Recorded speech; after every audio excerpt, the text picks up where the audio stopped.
it's a pleasure to welcome you. Thank you. India is a huge market, and so is, I think, pretty much South Asia. I think this question was asked earlier to you, and I'm repeating that question. India is becoming a big medical tourism destination. When it comes to healthcare of heart, it's a pretty big market.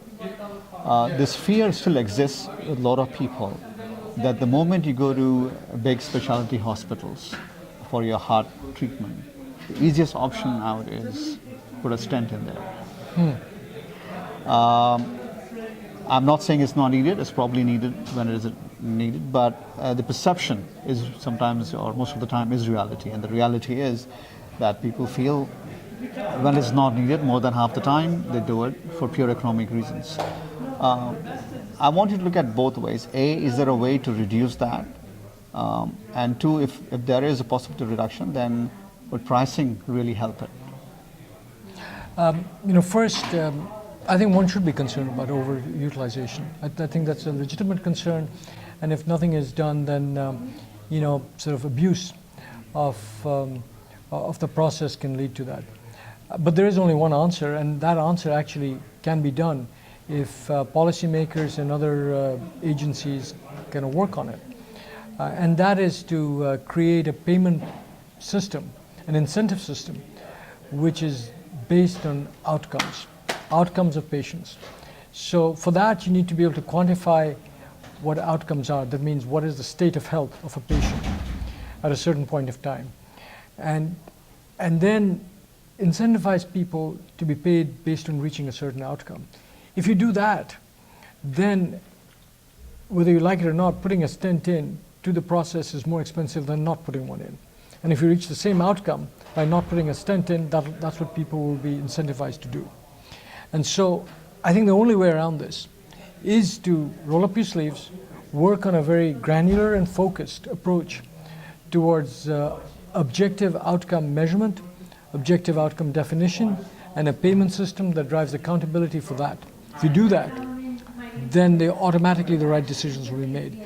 Otherwise, you can try to create other sort of policies, and there's always kind of mistakes or potential for mistakes in any one of those.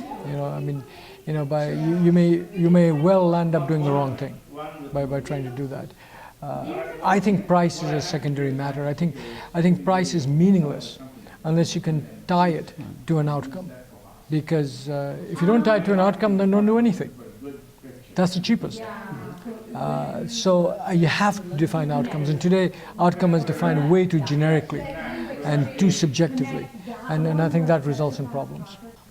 When it comes to, again, going back to countries like India, innovation is at the grassroots and it has to happen there. Another company, GE, has done in terms of measurement tools, etc. When it comes to companies like yours, where do you and how do you take that innovation to a level where it is very competitive and very effective to those populations? Well, again, I go by a number of things. First of all, the types of things that we do, to actually deploy them and for people to gain benefit from them requires a level of infrastructure that's available. I give the usual example that cost of a product is not always necessarily the issue. I could take a box of pacemakers and I could leave them in a village in India, and I can tell you for free, and I can tell you that they'll be used for scrap metal, because no one would know what they are. And even if they did, there would be nobody who could deploy it, or there's no hospital to do it. So in that situation, building a cheaper product isn't going to do anything. And I'm not, pacemaker isn't the latest technology. This is something that's been in place for 30, 40 years. And yet, amongst people who can afford them, in a country like India, the adoption levels are alarmingly low.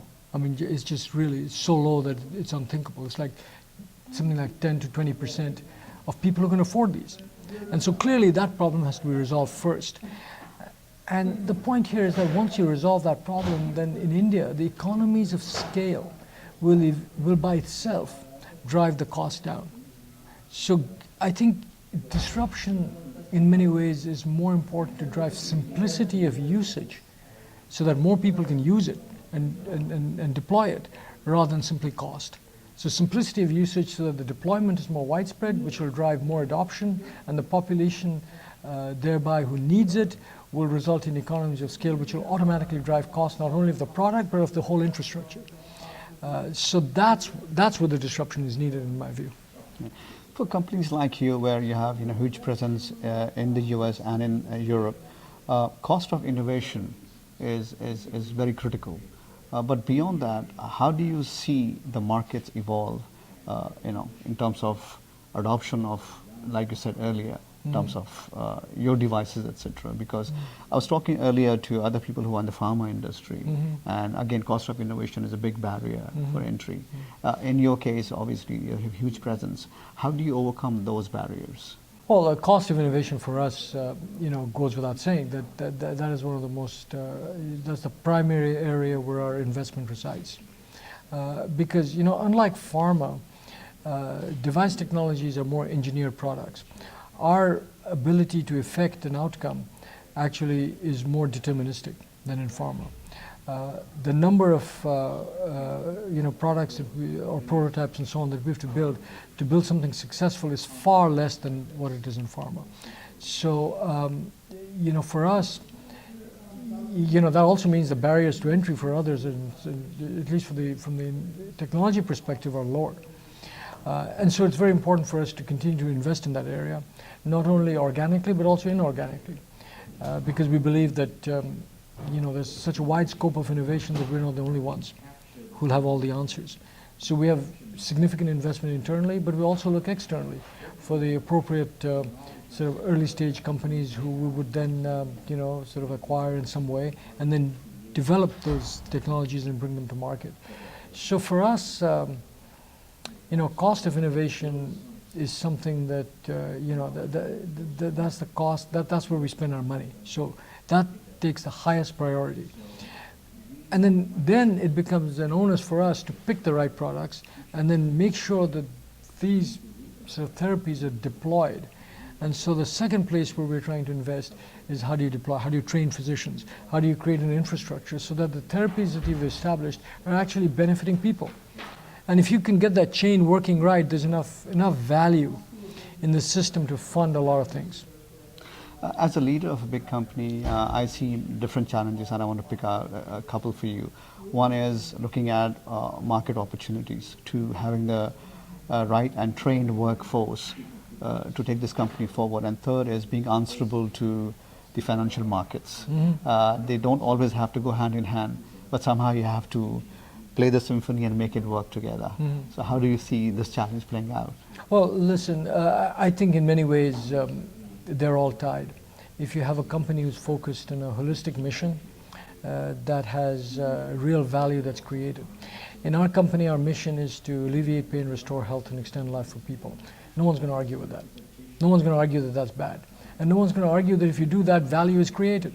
And if there's value created, there's money available to fund that value because people will willingly pay for that. So we start with what our mission is. And there's no doubt that that mission is something that people can relate to. And then it's a matter of developing strategies through which that focus can be built into business models and eventually monetized. If you stay true to that principle and not veer from it, everything else aligns. And your sense of priority aligns as to what you do first and what you do second. In other words, you develop a technology, you're going to make sure that you actually alleviate pain, restore health, or extend life, because developing the technology by itself doesn't do that. You've got to train people, you've got to deploy it, you've got to screen the right patients, you've got to do all of that. And that gives us a sense of priority. If you do all of that, the value chain is created. If the value chain is created, the business opportunity becomes obvious. If the business opportunity is there and we tap into it, the financial markets are quite happy. So I think that's the approach that one has to take. Anything short of that is not the type of company we want to be or are. Yeah. Finally then, as a leader, what is that one big thing that keeps you awake, if it does? Yeah, the one thing that keeps me awake as a leader of a company like Medtronic, which is a large corporation, is how do I balance our size with our entrepreneurship?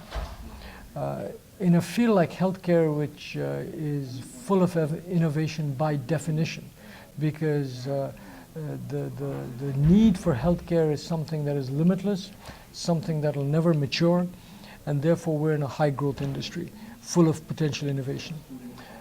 How do we create a company which can be as competitive as a small startup who has a different type of a culture associated with it? And yet we need that culture to compete against such startups. And at the same time use our scale to be able to use our breadth and our size to give our innovative teams an advantage. In many ways, startups have a different focus. They don't have to make as much money as we do. Their end point is usually an acquisition and value creation. Ours is a never-ending end point. We don't finish at a certain point. We continue to serve more and more patients. So we have advantages as well. We've got capabilities, skill sets, we've got money. And the balance between sort of leveraging that and using that and yet not make that into a bureaucracy and instead feed entrepreneurship is a balance that you've got to work on every day with every policy, with every statement, with every initiative, with every piece of funding. You've got to make sure that the balance between those two is the correct one. And I think that's the one that is the most difficult thing I have to do. Right. I think, with this sharp focus and your heart in the right place, I mean, you'll continue to do well. It's indeed a pleasure to have you. Thank you so much. Thank you very much. Real pleasure. Thank you.